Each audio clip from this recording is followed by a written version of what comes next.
আচ্ছা, এটা হলো লাইলাতুল কদর অর্থাৎ শবে বরাতের বিষয়ে। শবে বরাতটা কি, শবে বরাতটা কি, এই প্রশ্নের জবাব যদি অতি সংক্ষেপে বলে দেওয়া হয় তাহলে এটা নতুন আবিষ্কৃত একটি ঘৃণ্য বিদআত। এটা হলো তার সংক্ষিপ্ত পরিচয়, সংক্ষিপ্ত উত্তর।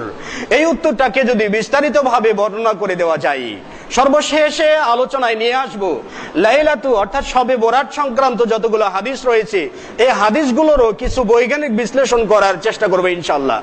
এখন এই শবে বরাতটা কি এবং কেন এটা আমরা পালন করছি, কেন, কোথায় বা পেলাম?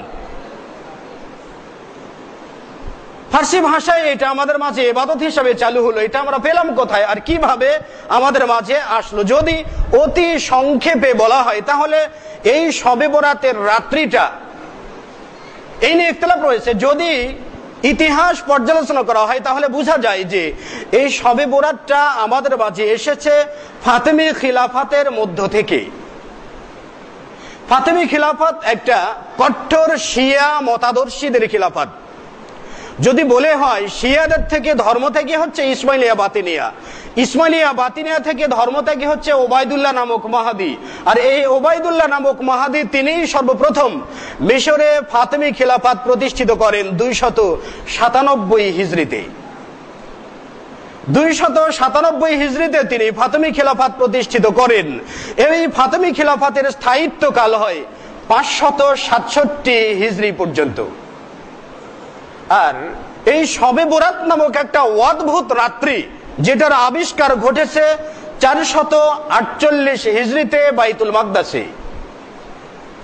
তো বাইতুল মাকদাসে এইটা চালু হলো। যদি ধরে নিন যে এটা মহিমান্বিত গুরুত্বপূর্ণ রাত্রি হয়ে থাকে তাহলে এই রাত্রিটা 448 হিজরিতে আসলো।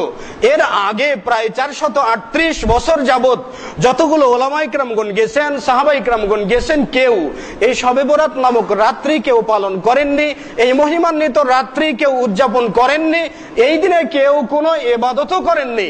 তাহলে এই রাত্রি জেগে এই রাত্রিতে ইবাদত করে আপনি জান্নাতটা কিনে নেবেন, আর এই 400 বছরের যারা ব্যক্তিবর্গ রয়েছেন তারা কোথায় যাবেন? তারা কোথায় যাবেন? এখন সাহাবা ইকরামগণ, তাবেঈনগণ, সালফে সালেহিনগণ তারা শবে বরাত পালন না করে তারা জাহান্নামে যাবেন, আর আমি আর আপনি ওই যে সালামুন আলাইকা ইয়া নবী সালাম আলাইকা বলে আমরা এই জান্নাতে যাব। জান্নাতটা কি আমাদের জন্য বরাদ্দ হলো?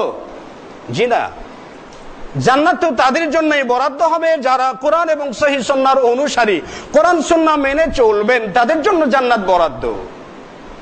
আমরা হয়তোবা শবে বরাত কেউ পালন করি বুঝে, আবার কেউ পালন করি না বুঝে, আবার কেউ পালন করি উজুকে। 10 জন পালন করছে তাই আমিও করছি, বাপ দাদা পিতৃপুরুষরা পালন করছে তাই আমরাও পালন করছি, সবাই পালন করছে, সবাই এই দিনে রুটি বানাচ্ছে, সবাই হালুয়া খাচ্ছে তাই আমিও খাচ্ছি।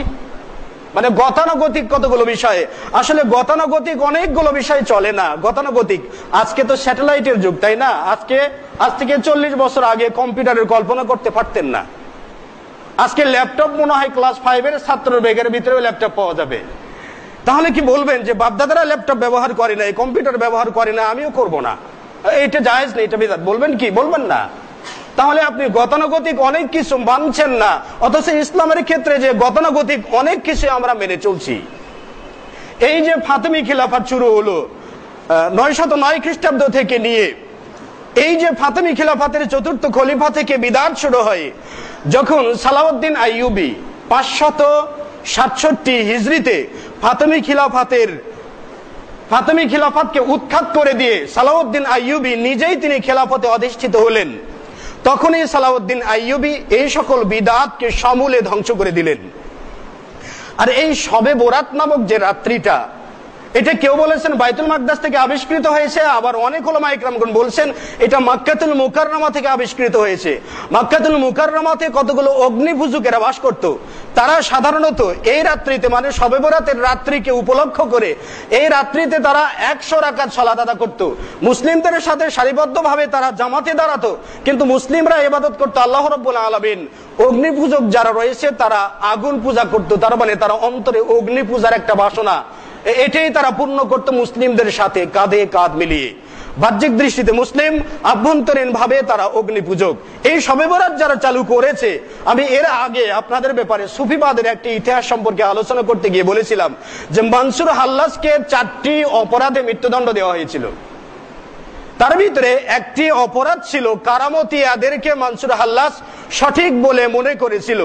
এই কারামতিয়া সম্প্রদায়রা বাইতুল্লাহ থেকে হজরে আসওয়াদ পাথরকে চুরি করে নিয়ে যায়, চুরি করে নিয়ে যে প্রায় কয়েক বছর যাবত রেখে দেয়। প্রায় 300 বছর যাবত বাইতুল কাবাতে এই হজরে আসওয়াদ পাথর ছাড়াই, সেখানে হজরে আসওয়াদ পাথর ছাড়াই সেখানে হজ পালন করা হয়। সুফিবাদের ইতিবৃত্তে এই যে কারামতিয়া সম্প্রদায়, এই যে কারামতিয়া বলেন, শিয়া বলেন, ইসমাইলিয়া বাতিনিয়া বলেন, আলামী সম্প্রদায় বলেন, নুসারিয়া সম্প্রদায় বলেন, এই সবগুলো থেকে আমাদের সমাজে এই শবে বরাত নামক একটা ঘৃণ্য বিদআত আমাদের মাঝে একটা ভাইরাস রূপে আমাদের মাঝে যেটা প্রবেশ করেছে, একটা ভাইরাস রূপে, যেটাকে আমরা ইবাদত হিসেবে গ্রহণ করছি। কিভাবে আসলো? সালাউদ্দিন আইয়ুবী এটাকে বাদ দিয়ে দিলেন। সালাউদ্দিন আইয়ুবীর তার ক্ষমতাকাল, অর্থাৎ তার আইয়ুবী বংশের লোকেরা এই খলিফায় অধিষ্ঠিত ছিল 1190 খ্রিস্টাব্দ পর্যন্ত। 1190 খ্রিস্টাব্দের পরে অটোমান তুর্কিরা সালাউদ্দিন আইয়ুবীর অনুসারীদেরকে, অর্থাৎ তার বংশবুনিয়াদদেরকে উৎখাত করে অটোমান তুর্কিরা আবার ক্ষমতা নেয়। তারা যখন ক্ষমতা নেয় তখন তারা আবারও শবে বরাত, ঈদ মিলাদুন নবী, ঈদ মাহফিল, শবে মেরাজ ইত্যাদি যাবতীয় বিদাতকে তারা প্রশ্রয় দেয়। সেই প্রশ্রয় থেকে শুরু করে ভারতবর্ষে যখন মুঘলরা সুলতানি যুগ এসে যায়, এই সুলতানদের মাঝে কতগুলো বিদাত ইসলামে ইবাদত রূপে তাদের মাঝে আবির্ভাব ঘটে। তারা যখন এই ইবাদত গুলোকে অত্যন্ত শ্রদ্ধা ভরে সম্মান করে এই ইবাদত গুলো তারা পালন করত, ওই তাদের মাঝ থেকে, মুঘলদের মাঝ থেকে, অর্থাৎ ভারতবর্ষ থেকে আমরা বাংলাদেশে 2-4টা হাওয়া বাতাস পেয়েছি। তার মানে মুঘলরা পেল অটোমান তুর্কিদের থেকে শবে বরাত বা ঈদ মিলাদুন নবী ইত্যাদি ইবাদত। তুর্কি অটোমানরা পেয়েছিল ফাতেমি খিলাফাতের উত্তরসূরি হওয়ার সুবাদে। এই সুলতানদের থেকে আমরা আবার উত্তরাধিকার সূত্রে পেয়ে গেলাম বাংলাদেশে। অদ্ভুত ব্যাপার। রাজনৈতিক ভাবে শবে বরাত চালু হলো, আর এই শবে বরাত ইবাদত নামে আমাদের মাঝে আসলো। আবার এই ইবাদতের জন্য অসংখ্য অগণিত হাদিসও বানানো হয়ে গেল। আল্লাহ